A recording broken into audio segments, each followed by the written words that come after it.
আসসালামু আলাইকুম, বিসমিল্লাহির রহমানির রহিম। সম্মানিত দর্শক শ্রোতা ভাই এবং বোনেরা, আশা করি আপনারা সবাই সহি সালামতে আছেন।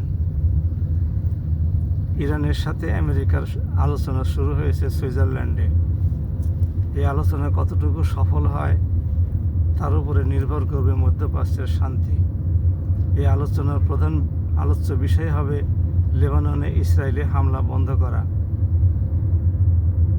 যদি আমেরিকা ইসরায়েলের উপরে চাপ দেয় তাহলে কেবলমাত্র লেবাননে ইসরায়েল হামলা বন্ধ করবে, অন্যথায় ইসরায়েল এই অপকর্ম করেই যাবে। ইতিমধ্যে যুদ্ধ বন্ধ হওয়ার পরে শতাধিকবার ইসরায়েল লেবাননে হামলা চালিয়েছে এবং যুদ্ধবিরতি চলাকালীন সময়ে গাজার উপরে প্রতিদিনই হামলা করে মানুষকে হত্যা করছে। এ সমস্তগুলো বন্ধ না হলে ওই শান্তি চুক্তির কী অর্থ থাকবে? সুতরাং এই আলোচনায় চীন, ইরান অত্যন্ত দৃঢ় মনোভাব নিয়ে আলোচনায় অংশগ্রহণ করছে। এমনকি কূটনৈতিক শিষ্টাচারের পরিপন্থী হলেও ইরান আমেরিকার সাথে করমর্দন বা সাংবাদিক সম্মেলন করে নাই। এতে ইরানের প্রচণ্ড সাহসিকতার পরিচয় বহন করে। আমেরিকার মতো একটা দেশের নেতা নেত্রীদের সাথে হ্যান্ডশেক করার জন্যে, বসে ভোজন করার জন্যে অথবা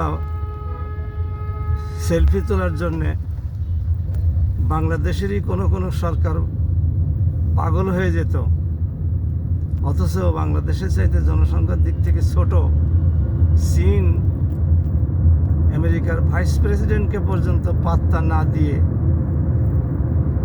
সেখানে তারা নিজেদের মতো করে কথা বলেছে এবং বলেছে যে লেবাননে হামলা বন্ধ না হলে কোনো রকমের ফটোশপ বা ভোজন হবে না।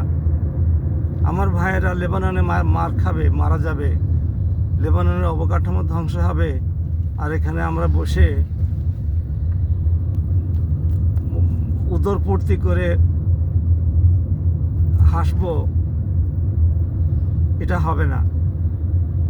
সেদিক থেকে ইরানকে আমরা ধন্যবাদই জানাই যে আমেরিকাকে বৃদ্ধাঙ্গুলি দেখিয়ে তাদের মুখের উপরে হ্যান্ডশেককে প্রত্যাখ্যান করেছে। এরকম সাহসিকতা ইরানের মতো একটা দেশের পক্ষেই কেবল দেখানো সম্ভব। পাকিস্তান মধ্যস্থতাকারী হিসাবে পাকিস্তানের পক্ষেও এত সাহস দেখানো সম্ভব হতো না।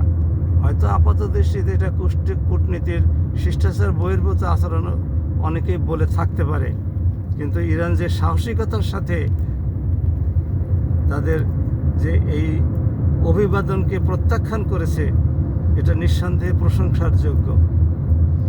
আমরা আশা করি হরমুজ প্রণালী ইরান যে বন্ধ করে দিয়েছে, হরমুজ প্রণালী খুলে যাবে এবং আমেরিকার সাথে একটি ফলপ্রসূ আলোচনা অনুষ্ঠিত হবে। মধ্যপ্রাচ্যের সকল দেশে ইসরায়েলি হামলা বন্ধ হবে। ইসরায়েল মধ্যপ্রাচ্যে হামলা করার সাহস কীভাবে পাচ্ছে? আমেরিকার সাথে যেখানে ইরানের চুক্তি সম্পাদিত হয়েছে সেখানে ইসরায়েল কোনো কারণ ছাড়াই গাজার উপরে হামলা চালিয়ে যাচ্ছে, লেবাননের উপরে হামলা চালিয়ে যাচ্ছে, দক্ষিণাঞ্চলের হিজবুল্লাহর উপরে, লেবাননের রাজধানী বৈরুতের উপরে হামলা চালিয়ে হিজবুল্লাহকে ধ্বংস করার অজুহাতে অবকাঠামো ধ্বংস করে দিচ্ছে, মানুষ হত্যা করছে। লেবানন সরকারের সাথে তো ইসরায়েলের কোনো সংঘাত নাই, হিজবুল্লাহর সাথে তো ইসরায়েলের কোনো সংঘাত নাই। হিজবুল্লাহ তো আগে ইরানের উপরে ইসরায়েলের উপরে কোনো হামলা করে নাই। আর গাজার সাথে চুক্তি সম্পাদিত হওয়ার পরে গত এক বছরে একবারও গাজার হামাস ইসরায়েলের সাথে চুক্তির বরখেলাপ করে নাই। তাহলে গাজার উপরে হামলা কেন? আসলে ইসরায়েল চায় যুদ্ধটা দীর্ঘায়িত হোক এবং আগামী অক্টোবর মাসে যে নির্বাচন অনুষ্ঠিত হবে, সাধারণ নির্বাচন, সেই নির্বাচন পর্যন্ত টেনে নিয়ে গিয়ে আবার নির্বাচনে জিতে এসে পূর্ণোদ্যমে গাজা এবং লেবাননের উপরে হামলা করে তার যে অলীক স্বপ্ন গ্রেটার ইসরায়েল প্রতিষ্ঠা করার সেই দিকে এগিয়ে যাবে। সম্ভবত নেতানিয়াহু শেষ সুযোগ নাও পেতে পারে। আসুন আমরা অপেক্ষা করি, দেখি ইরানের সাথে আলোচনা কতটুকু সফল হয়। তবে ইরান যে কঠিন শর্তগুলো দিয়েছে, পারমাণবিক চুক্তি নিয়ে কোনো কথা হবে না, মিসাইলের রেঞ্জ নিয়ে কোনো কথা হবে না, হরমুজ প্রণালীতে টোল আদায় করা না করা নিয়ে কোনো আলোচনা হবে না। এই সমস্ত বিষয়গুলো আমেরিকার পক্ষে মেনে চলাও সম্ভব নয়। আমেরিকাকে ক্ষতিপূরণ দিতে হবে এবং তার সমস্ত অর্থ ছাড় দিতে হবে। এগুলো আমেরিকার পক্ষে কতটুকু বাস্তবায়ন করা সম্ভব আমরা জানি না, ভবিষ্যতে এটা বলে দিবে। তবে যদি আমেরিকা এই সমস্ত ইরানের যে 14টি শর্ত আগে মেনে নিয়েছে, সবগুলো শর্তের অতিরিক্ত এই সমস্ত শর্তগুলো মেনে নিতে বাধ্য হয় এবং বাধ্য হবে, ইরান হরমুজ প্রণালী নিয়ে যে চাল শুরু করেছে তাতে আমেরিকা বাধ্য হবে হরমুজ প্রণালীতে সার্ভিস চার্জই হোক আর টোলই হোক দিয়ে তারপরে তার জাহাজ চলাচলে অনুমতি নিতে।